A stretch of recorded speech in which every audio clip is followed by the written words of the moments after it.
and I had to get out of the class because I wasn't performing and I didn't feel I was doing too well.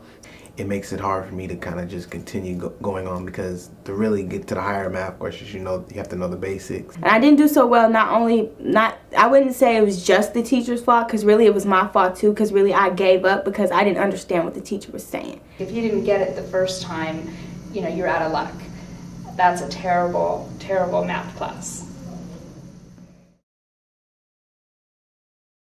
Well, let's say in the past, I would say I hate math. Of course, I didn't like the subject. First, I don't like math at all. I'm not a fan of math. Math is probably one of my weakest subjects, actually. It's a lot of formulas you need to learn, and if you don't have it down pat or have your notes, and you're really not going to know it. Maths, when you see all those equations, it scares you off and you're like, oh my god, I can't do this. When we first learn math, it's a foreign language. Because I think it is hard to do.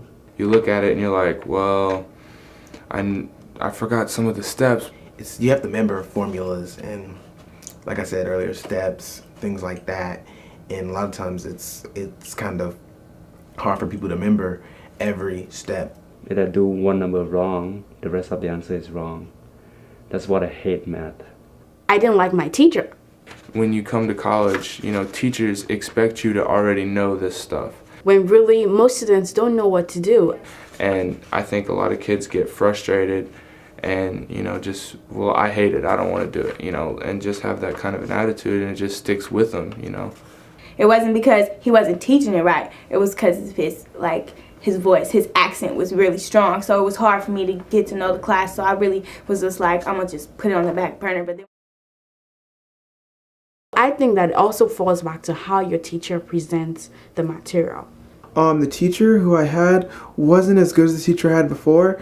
He was a little all over the place and not the best, at conveying a message to students. The teacher just standing at the front of the room, kind of drilling equations, kind of looking at all of us suspiciously, like maybe we're going to be cheating. When you have one teacher and you learn, how they teach and how they, give you the examples and everything like that, and then you switch to a different teacher or, something like that, it's a whole different learning, way. When students ask questions, that they should get a positive response instead of, you should have checked your book, you should go back and read your notes. Well, maybe we've already done that and we still don't understand it. A great math class would look like this. We'll have the instructor explaining the materials to students. Because I need a teacher to help me, or have a tutor in class, and just kind of take me step by step through some of the problems. And that way I got a better sense of enjoying maths and seeing it as a very good subject.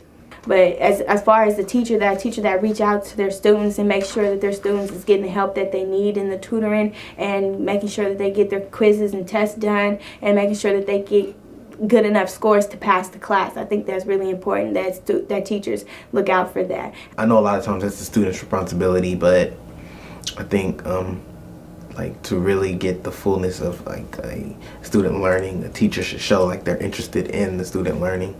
Maybe call them in, help them with some of the materials, maybe some stuff he knows or some stuff he needs a little help with. Doesn't make you feel stupid if you have a question. He's just willing to work with each one of us and make sure that we're getting it. Having them, be flexible. I think it's important. If they're not flexible, it's part of a bad class, I guess.